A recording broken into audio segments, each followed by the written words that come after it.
एक पड़ाव पार किए हैं और इस यात्रा में विभिन्न प्रकार के परिवर्तन और विषय उसमें समाहित हुए हैं।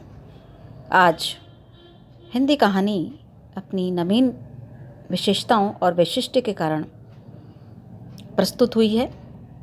विभिन्न विशेषताओं के साथ में इससे पूर्व हम नई कहानी जो नाम दिया गया और कुछ खास आंदोलन हिंदी कहानी के क्षेत्र में हुए उनकी चर्चा करना यहाँ आवश्यक है। नई कहानी से क्या तात्पर्य रहे? छठे दशक के मध्य हिंदी कहानी में कुछ विशिष्ट परिवर्तन लक्षित हुए और 1954 में प्रकाशित कहानी पत्रिका ने निरंतरता के साथ इसको अभिव्यक्ति दी। मतलब हम 1954 के आसपास की बात करें और उस समय नई कहानी नाम दिया गया था। अब तो काफ़ी वर्ष, एक लंबा समय गुजर गया है, लेकिन फिर भी उस समय जो विशेषताएं थी उनका यहाँ पर उल्लेख ज़रूरी है। कथाकारों और आलोचकों के बीच कहानी के इस नएपन की चर्चा शब्द निकल पड़ा और नामवर सिंह जी ने अपने स्तंभ में निर्मल वर्मा की कहानी परिंदे को पहली नई कहानी कहा और मोटे तौर पर इसकी अवधि जो है 54 से 63 के आसपास मानी गई। आप देखिए कि कथ्य और संवेदन की दृष्टि से जो नई कहानी नाम दिया गया था उसमें निष्ठाओं, आस्थाओं, मूल्यों और सपनों के भंग की ये कहानी थी। आधुनिकता और तत्जनित मूल्यों, स्थितियों का इस पर स्पष्ट प्रभाव दिखाई देता है। जो नई कहानी नाम दिया गया हिंदी साहित्य में स्वातंत्रोत्तर राजनीति के प्रति अपनी उदासीनता और अवमानना की कहानी यहाँ पर हमें दिखाई देती है।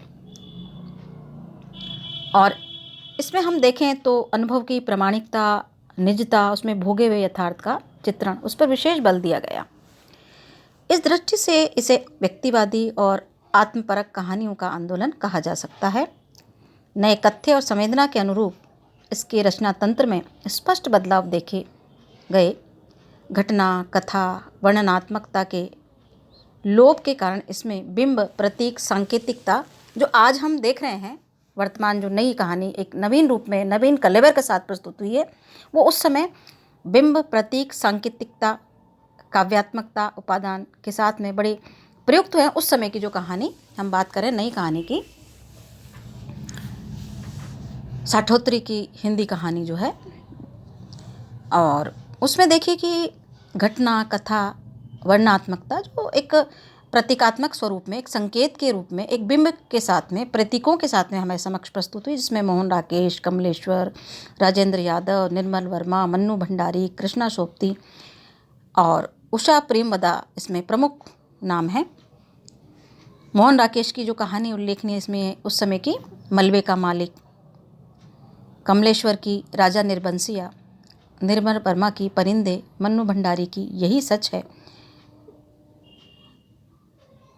कृष्णा सोबती की बादलों के घेरे और उषा प्रेमवदा की वापसी इस आंदोलन से संबद्ध बहुत प्रसिद्ध कहानी। मतलब कुछ खास आंदोलन उस प्रकार चल निकले थे नई कहानी के साथ में, नई कहानी के रूप में, और उन्हें विभिन्न प्रकार के उनकी विशेषताओं के आधार पर नाम दिए गए। इसमें एक प्रमुख नाम आता है सचेतन कहानी। सचेतन कहानी के प्रवर्तक महीप सिंह जी हैं, उनको ये श्रेय दिया जाता है और उन्होंने संचेतना नामक एक पत्रिका निकाली। वह सचेतनता को एक ऐसी दृष्टि के रूप में स्थापित करते हैं इस सचेतन कहानी में कि जो नई कहानी में विद्यमान आत्मपरकता, व्यक्तिवाद, आधुनिकता बोध, सामाजिकता के बढ़ते शरण आदि के विरोध में है तथा जीवन की अंतर्दृष्टि के साथ समाज और जीवन को जोड़ने की यहाँ पर वो अपनी बात कहती है सचेतन कहानी। इस दृष्टि में आस्था की जड़ता, आस्थाहीनता से ज़्यादा बड़ी समस्या है। उनकी दृष्टि में आस्था की जड़ता, आस्थाहीनता से ज़्यादा बड़ी समस्या है। महीप सिंह, मनहर चौहान, योगेश गुप्त, कुलभूषण आदि इससे सचेतन कहानी के प्रमुख कथाकार हैं। मनहर चौहान की कहानी घर घुसरा उस समय काफ़ी चर्चित रही है। अब एक और हम देखें कहानी को जो नाम दिया गया उस समय अकहानी।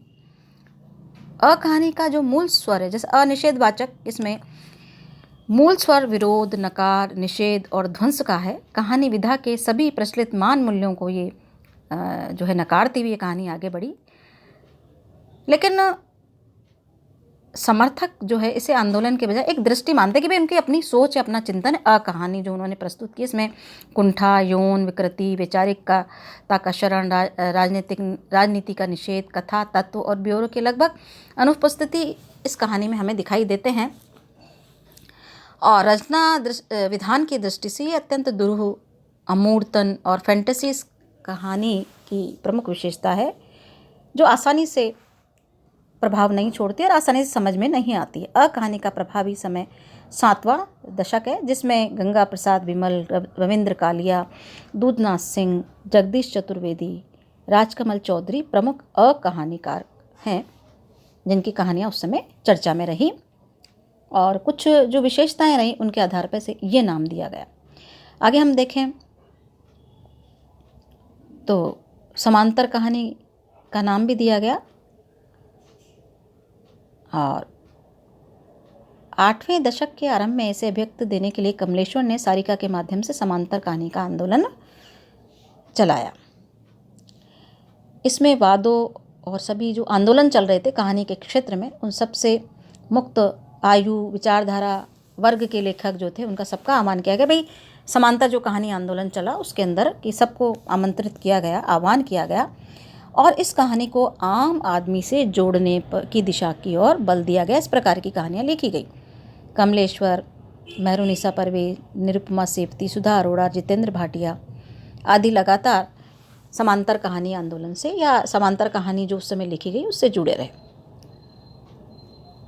अब हम देखें तो समकालीन परिदृश्य में काफ़ी समृद्ध और विविधतापूर्ण कहानी का जो है कैनवास एक लंबा चौड़ा विस्तार पा गया है और इसमें गांव, कस्बे, शहर, महानगर, नई और पुरानी पीढ़ी के कथाकार एक साथ सजन रहते हैं। मतलब सब अपने अपने हिसाब से, अपने अपने दृष्टि से शिल्प, भाषा और शिल्प के साथ में कहानियाँ जो है रच रहे हैं।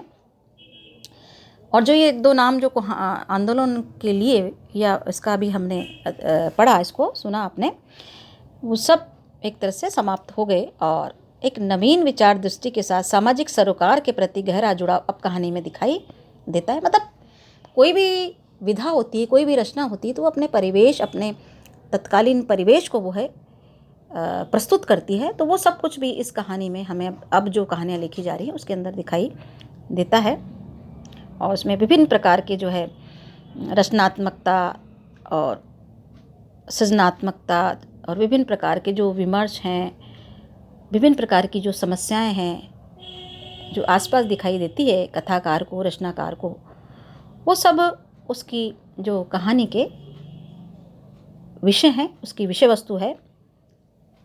उसमें सांकेतिकता है, उसमें प्रतीकात्मकता है, उसमें बिंब है, सब कुछ उसमें दिखाई देता है, उसमें नवीनता है।